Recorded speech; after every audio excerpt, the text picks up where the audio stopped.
Hello everyone, welcome to our COVID-19 How to Complete a Risk Assessment for Your Business webinar.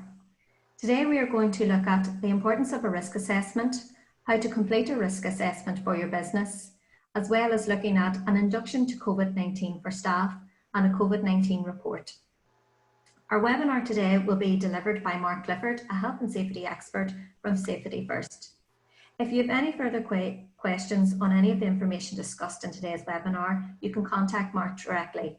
Mark's contact details will be on the screen at the end. I'm now going to hand over to Mark to take you through today's session. Thanks, Tracy. Good afternoon, folks. I'm going to break today's session into four main categories. As Tracy has said, the first one will be a PowerPoint presentation, just going through the 5 steps of completing a general risk assessment. We'll then look in more detail at a COVID-19 risk assessment, looking at all the key functions, and then we'll finish off with a PowerPoint presentation in relation to training documentation, and also I'll give you a brief description of the type of report that should be carried out for all businesses when completing the COVID-19 package.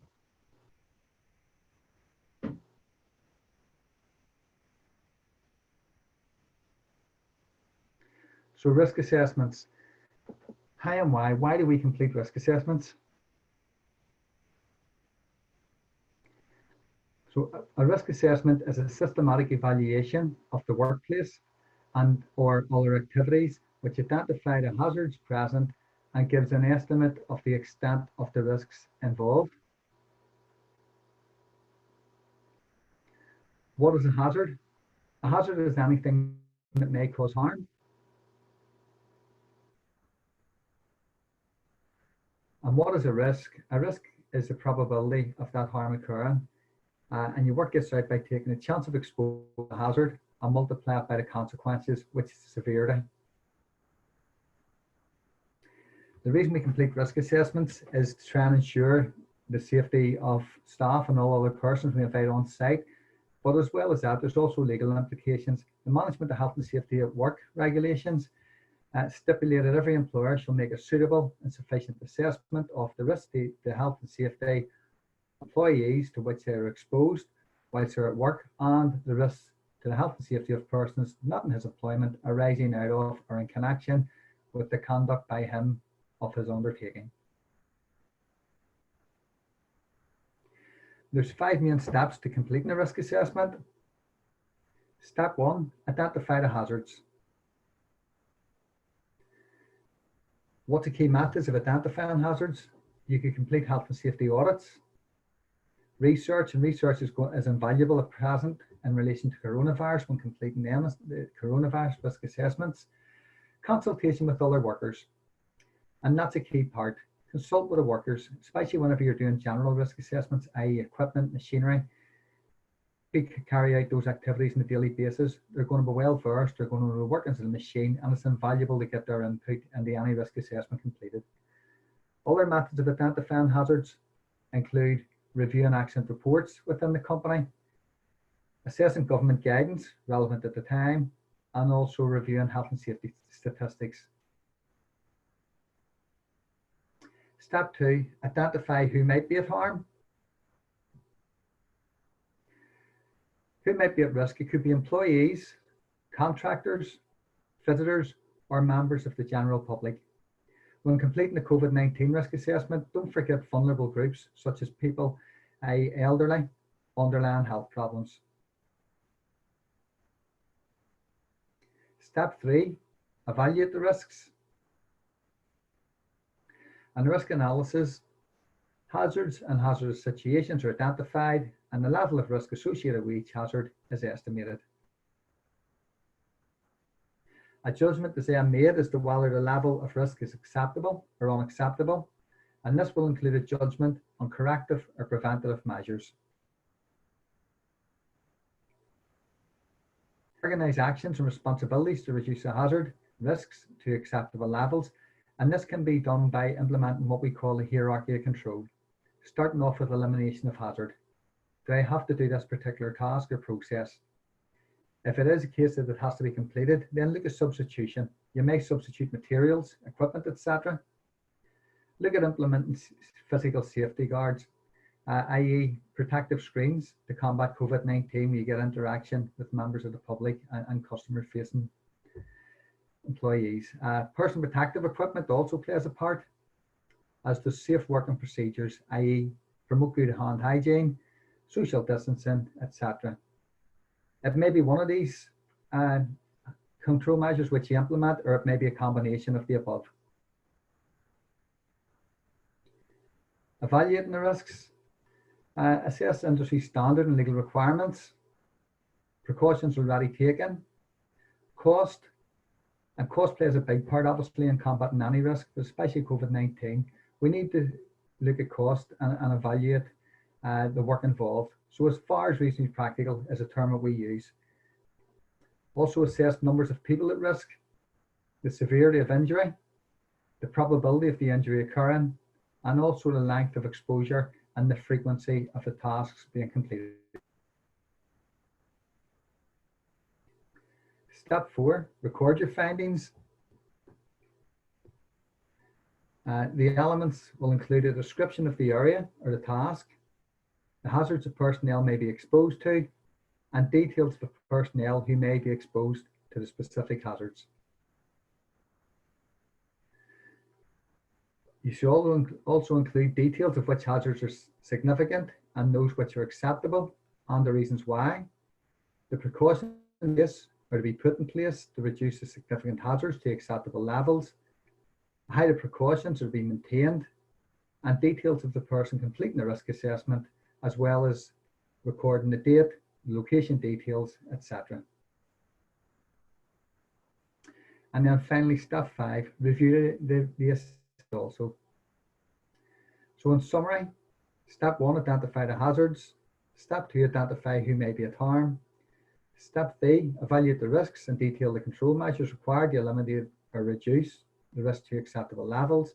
Record your findings, and finally, review the assessment.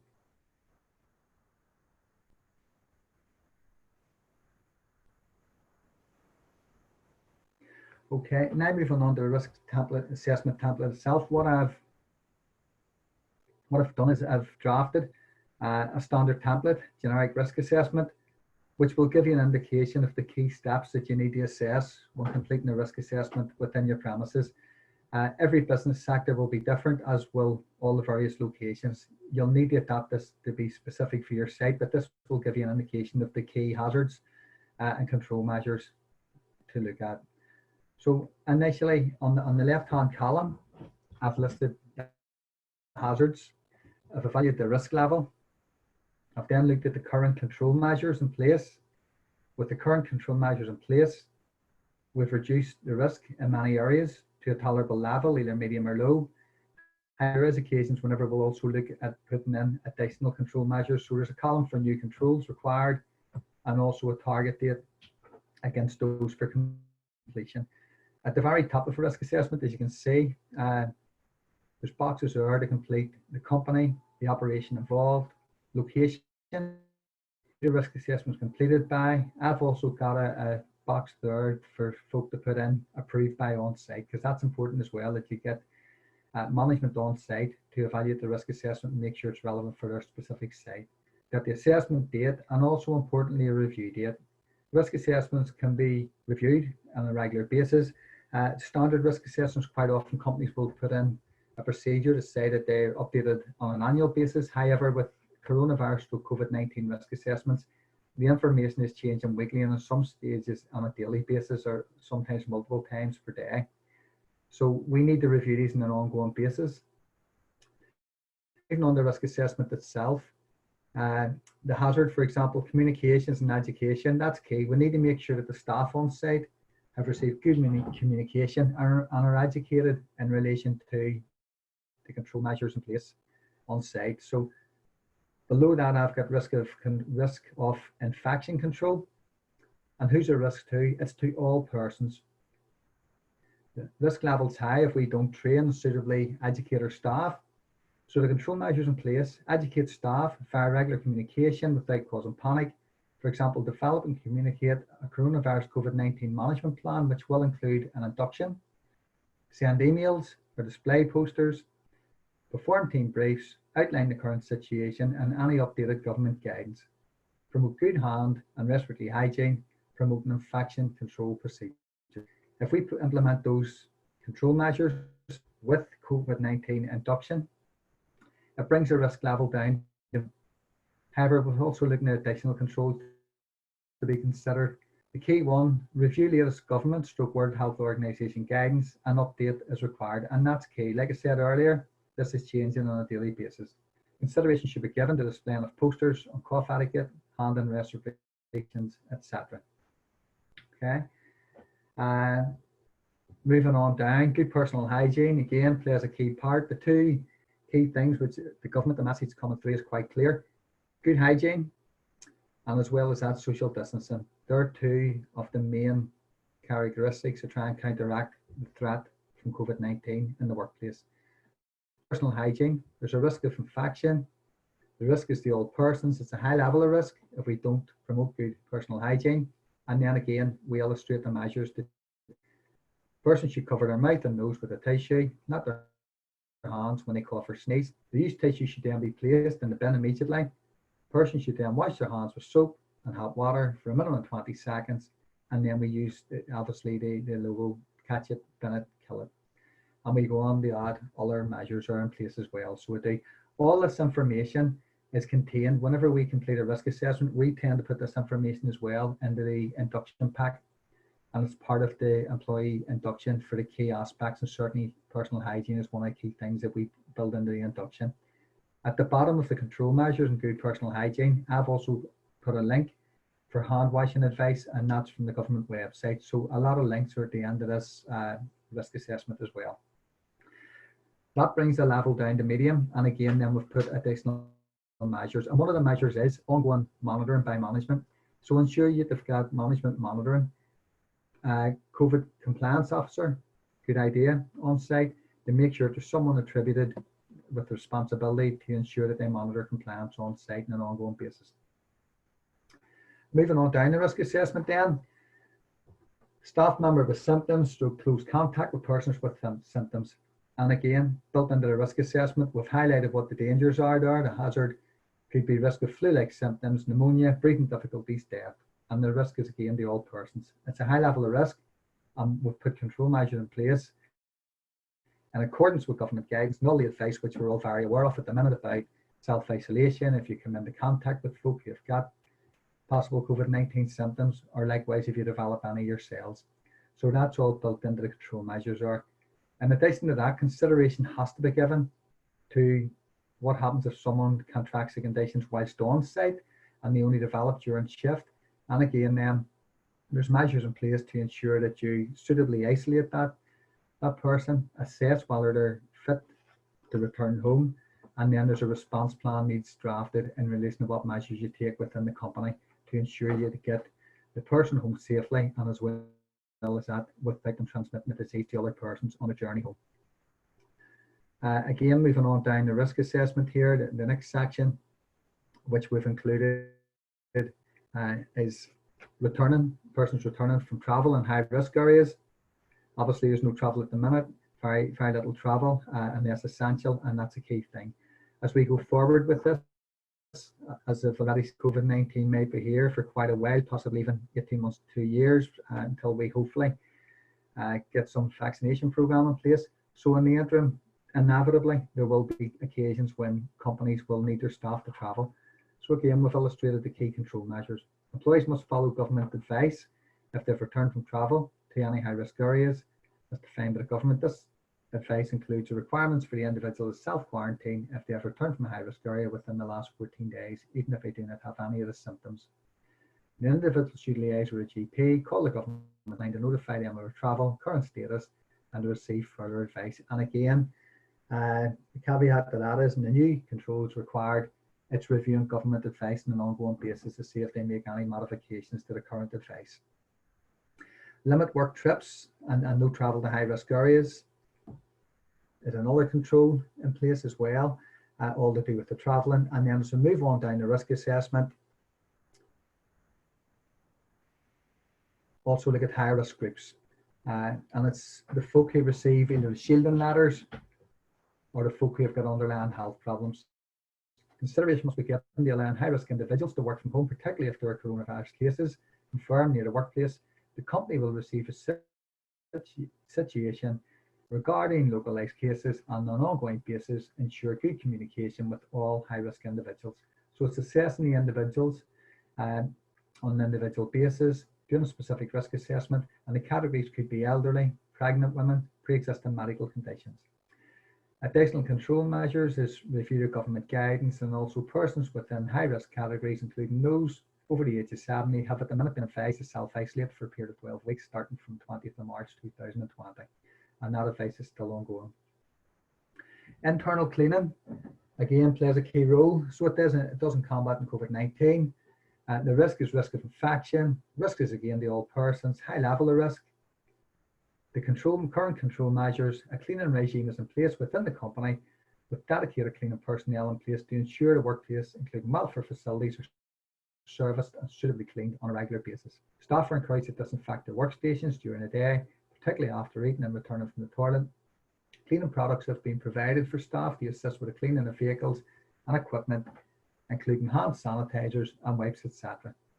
Brings the level of risk down to medium, and then the additional control measures in place is, again, as well as reviewing the guidance, consideration should be given to the increase in the frequency of cleaning frequently touched communal areas, i.e. door handles, kitchens, toilets, bins, light switches, handrails and hot desk keyboards, phones, desks and vehicle door handles and internals of vehicles, and that should be on an ongoing basis.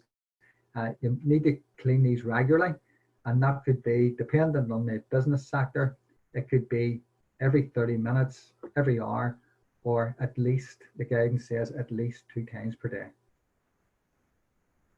Okay, and just moving on down, social distancing. One of the key aspects, like I said earlier, of combating COVID-19 within the workplace. High level of risk if we don't comply with social distancing measures. So there's been very clear guidance set out by the government in relation to what the requirements are of social distancing. At present, the advice is we must remain outside of 2 meters of each other. That may change. Obviously, there's been a lot of information coming through in recent days, and I know the government are currently reviewing whether they reduce the 2 meter rule, but at present it's still 2 meters. So persons must undertake advice from the government with regards to social distancing when out of work as well as within the workplace. In addition, persons will be advised whilst at work too, and I've only listed in bullet point form some of the key things you need to consider when ensuring you build social distancing measures into the workplace. So suspend meetings with external persons unless essential. Operate a policy of staggered lunches and breaks to reduce footfall in key areas such as canteens, etc. Encourage remaining at a distance of 2 meters from work colleagues where possible. Reduce the number of persons in any one area to ensure compliance with 2 meter gap recommended by Public Health Agency. If a 2 meter rule cannot be adhered to, PPE must be provided and worn in accordance with guidance provided. Review work schedules, internal start and finish times, shift patterns, working from home, etc. Redesign processes to ensure social distancing is in place. Consider conference calls to be used instead of face-to-face meetings. Ensure sufficient rest breaks for staff. Staff canteen, welfare facilities and smoking areas to comply with social distancing requirements. Consideration be given to a one-way system and pedestrian walkways and other areas throughout the site. Floor markings to promote social distancing required where staff assemble, i.e. canteen, welfare facilities, and also the clocking stations. Consider parking arrangements when you're looking at social distancing also. Maybe a simple system you'll put in, such as reverse parking, which will assist in social distancing measures. And for further advice, and again, I've put a link in relation to social distancing guidance from the government at the end of this risk assessment. The 2 meter rule, there is occasions, what the guidance will say is there's occasions where employees may be required to work for short periods of time within 2 meters of one another. As long as it's less than 15 minutes, they can carry out tasks, but they need to be infrequent tasks. So they do. And what I usually do whenever I do a risk assessment in the company, as an additional control measure, I'll advise a wearing of PPE as well. And looking at trying to ensure they don't have face-to-face contact. They can either work side by side or back to back. Okay, Tracy, thank you. Just personal protective equipment is the next thing identified. Risk of infection to the eyes and mouth and the nose. The risk is the individuals dependent on tasks performed. And I've just listed in the control measures a variety of different types of PPE that you may consider within the workplace. It could be wearing the gloves, it could be respiratory protection provided, face masks, face visor, etc. So there's some information there in relation to control measures to be introduced. In addition to providing PPE, however, it's a company's responsibility to ensure staff know how to wear it correctly, how to don it and dispose of it as well, and store it in between use. And also, if it's reusable, then again, make sure that they know how to clean it sufficiently and disinfect prior to reuse.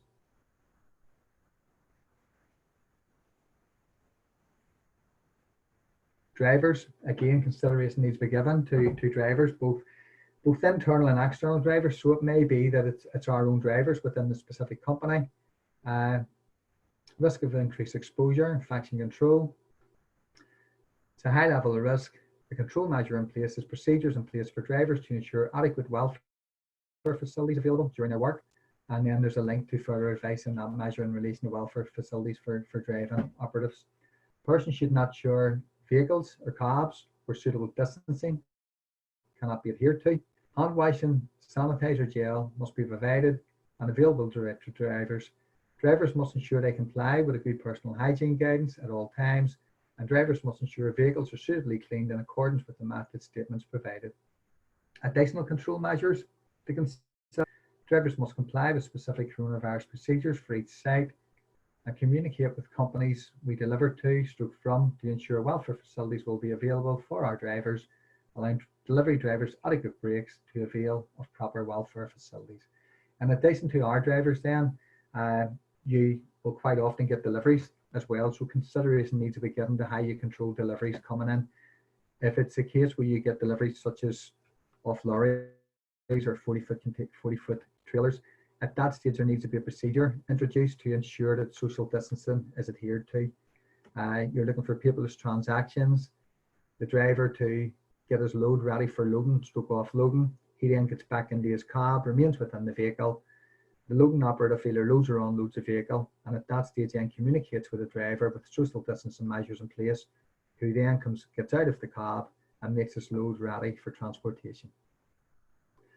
And just a couple of ones to finish off. Mental health, again, needs to be considered, certainly as we start to hopefully get into the easing process of the lockdown. There'll be a lot of possible mental health issues, so we need to consider that and offer whatever support we can to the workforce. Management will promote mental health and wellbeing awareness to staff during the coronavirus outbreak, and will offer whatever support they can to help. And again, I've given a link on at the end of this risk assessment where further advice can be received and help provided.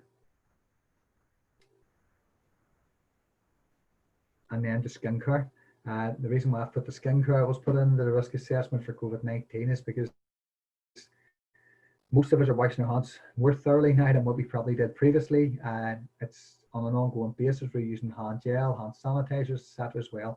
It's making sure that there's not a skin breakdown and that people don't develop other conditions as a result of possibly over washing. So good skincare, good hygiene, key as well. So it is. And the links below then is from Public Health Agency and all the various government bodies which will assist you on getting an understanding of the control measures we've introduced within this risk assessment.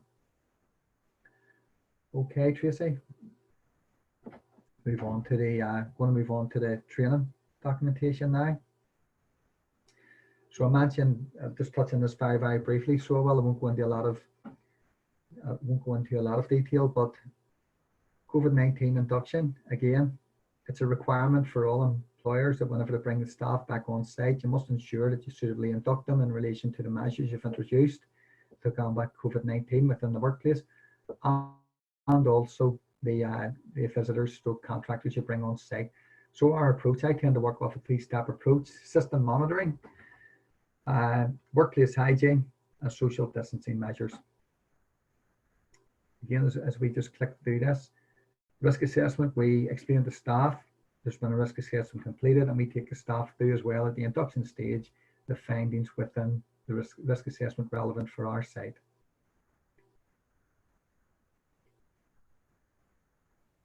Signs and symptoms, again, I'd say we're all fairly aware now of what the signs and symptoms are, but it's important as well that we don't just assume that we make sure that we explain in detail to the staff the signs and symptoms of COVID-19. How it spreads.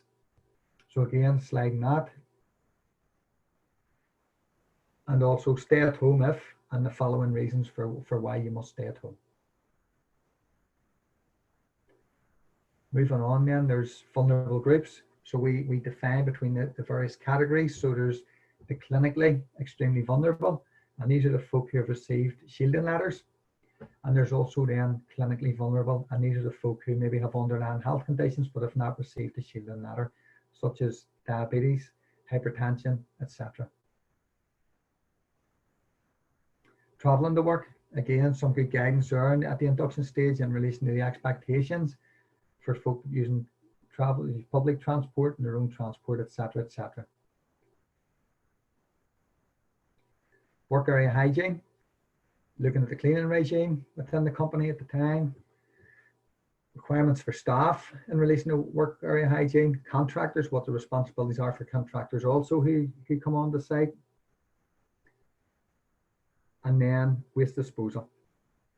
Again, plays a key part, so it must be suitable amount of waste bins provided in designated areas throughout the site. The waste must be removed by a licensed contractor on a regular basis.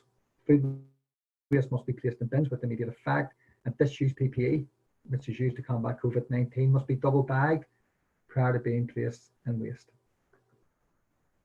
A couple of slides in relation to hand hygiene next. And then also after this one, there's a respiratory hygiene slide as well. Just to re-emphasize the staff, the measures to take. Social distancing, again, guidance, it'll be dependent on the site which you're operating within. You're going to modify this to suit your needs, but there's some basic templates to use in relation to social distancing measures that should be introduced. Consider arrival to site. Consider all the key areas, all the pinch points where you'll get bottlenecks on site. So clocking stations, another one.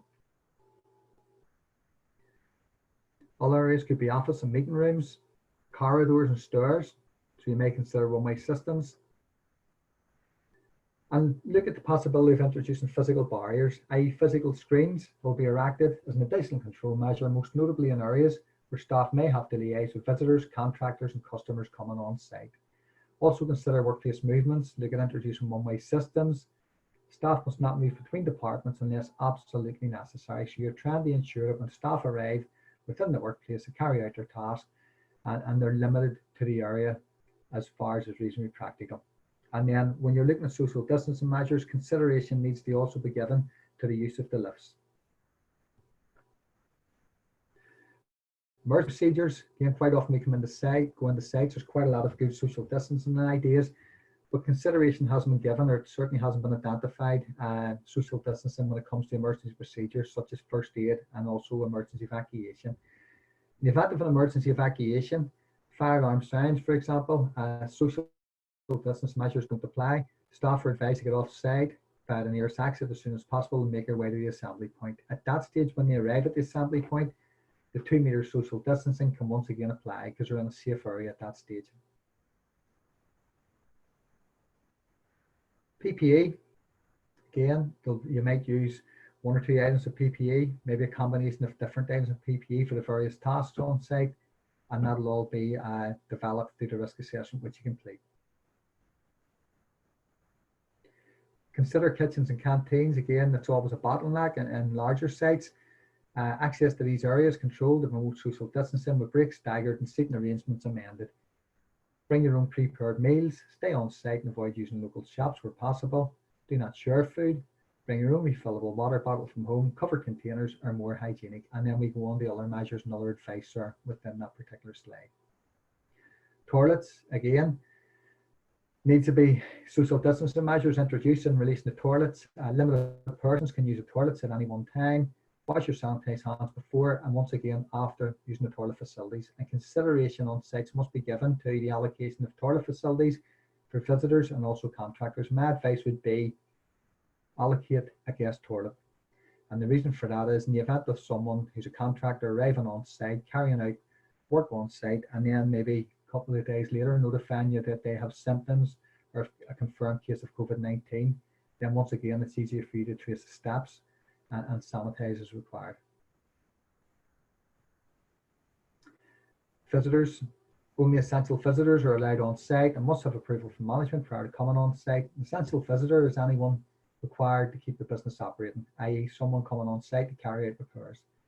Should a visitor screening introduced, and the screening would take the form of a COVID-19 self-declaration screening assessment to be completed by the visitor prior to arrival to site. As well as that, some companies may introduce systems such as temperature testing, etc., for visitors and also staff arriving on site. Again, key points for visitors. Visitors must gain access to site from security staff. They must wait for further assistance. Do not proceed into the building on your own. So this is all part of the induction, which again will be provided to the visitors prior to arrival to site. Business trips, I touched on it whenever I completed the risk assessment. So again, that information is provided at the induction stage for all staff. And just occupational health, again, that we're providing advice, and also we're giving information in relation to helplines, or if we have any internal supports to assist with mental health for the staff. And then what to do if symptoms develop on site. And again, this will be filled in by the client. We've appointed a member of staff, so we identify who the member of staff is, or the role who's adopting the responsibility to assess people who arrive on site with who develop symptoms whilst on site. We allocate an isolation room. If it's a large site, you might look at possibly an additional isolation room in case you get a number of cases at one time. The route to take when using the isolation room, and as well as that, we give details of what the room should contain. And then the next slide is a response plan, which I talked about earlier. So devising a response plan, it's ensuring that at the induction stage, everyone who's invited on site is fully aware if they develop symptoms whilst on site, they know the steps to take to get to the isolation room as quickly as possible in a safe manner, and also using the most efficient route.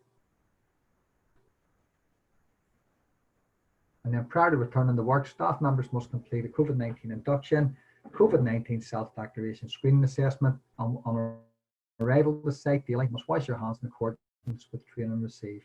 In addition, the risk assessment will be readily available for all staff on site. Worker role, again, we'll list the responsibilities of workers, and they play a key part. The best systems can be put in place by the company, but we must ensure that compliance from the workforce also. Identification and isolation of staff.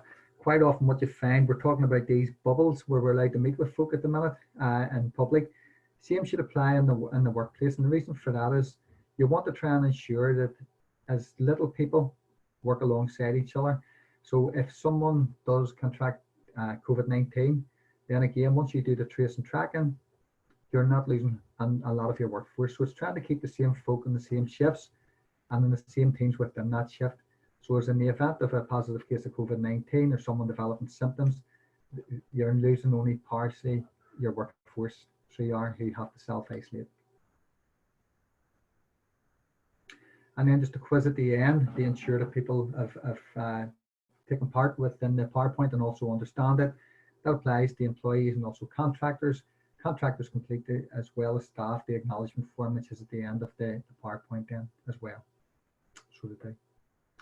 Okay, thank you, Tracy.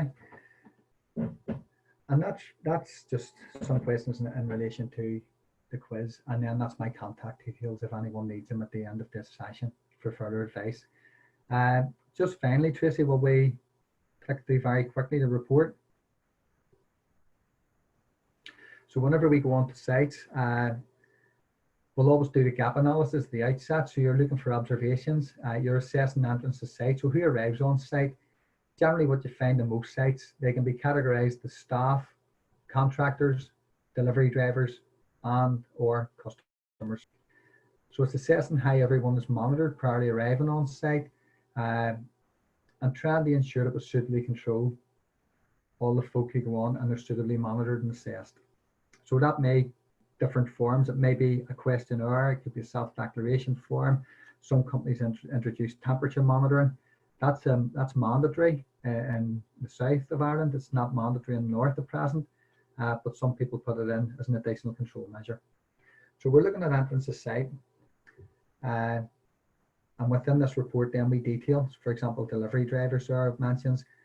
There's bullet points in relation to what methods should be adopted to ensure we comply with social distancing measures, good hygiene, etc. when we're liaising with delivery drivers on site. Employees arrival on site, again, we're detailing that, and we're also taking photographs in relation to areas where that's in this particular company, the queuing area on arrival to the site in the mornings where the temperature checks will be completed with 2 metre distancing applied.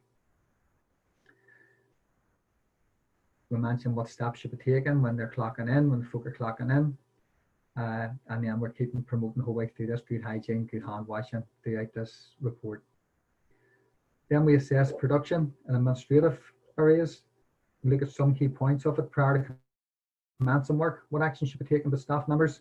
As we click on down in the report, where photographs in relation to toilet areas, personal hygiene, looking at hand washing facilities, communications provided to staff, that on an ongoing basis, 2 metre rule, social distancing measures in place with photographs are below this to illustrate as well what social distancing measures have been introduced within the company. As you can see, walkways are clearly marked.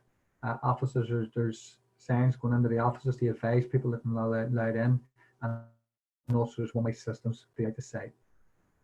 Personal protective equipment, we detail what PPE is required on site for the various tasks that were performed. We look at canteen and welfare facilities, and again all the pinch points to ensure that they're suitably controlled in relation to good hygiene and also social distancing measures.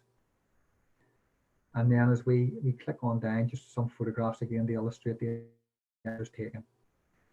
And just a couple of things to finish off. Plant and equipment.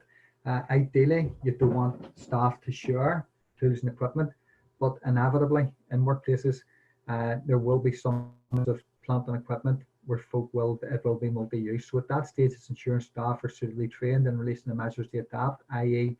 clean and disinfect the tools and equipment prior to use, and again after use. Cleaning regime for frequently touched points. So we identify all the frequently touched points on site, and there's a cleaning regime to ensure that they are serviced, cleaned, disinfected, and more frequent basis throughout the day. And then just compliance monitoring.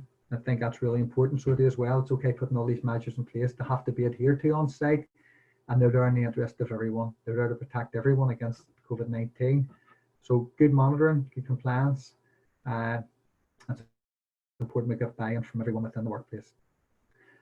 And that's it, folks. If you have any questions or any queries, do not hesitate to ask. Just pass the information on. I think Tracy will maybe finish off here and advise where to send the information to.